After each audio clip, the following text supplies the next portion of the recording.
No, he's the intro Starman. Does anybody remember this movie? It's not David Bowie's Starman's. This is actually the movie Starman, which was directed by John Carpenter. Yeah, that's right. This is actually a sci-fi film that John Carpenter made.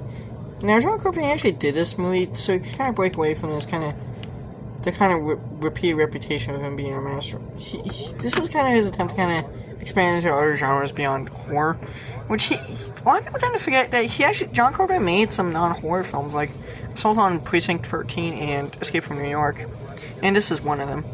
Now, Starman, this movie, it starred Jeff Bridges.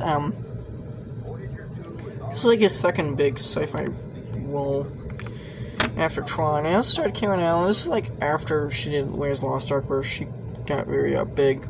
Her career got huge.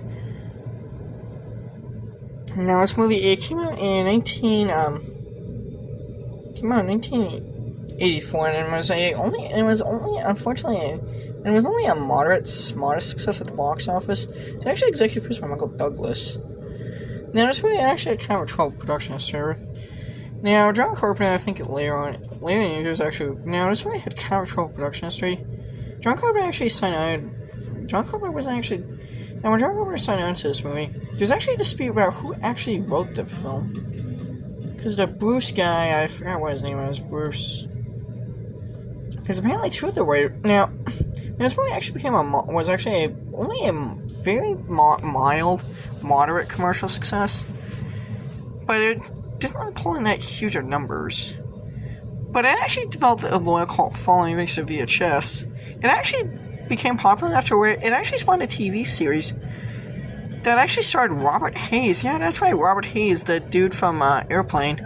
Robert Hayes, I mostly know him because he voiced Iron Man in the old Iron Man animated series from the 1990s. Now, this is basically a sci-fi romantic drama. Now, basically, it's about an alien who comes to Earth, but he's posed as a human. Here's a scene where you see this planet. It's basically a mysterious planet, but you don't.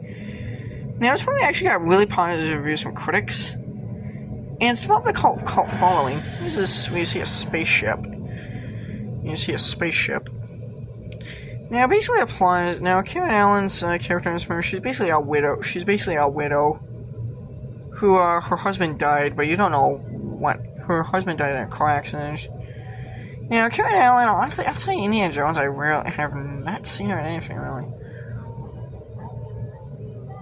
Now, I think it's supposed to be, yeah.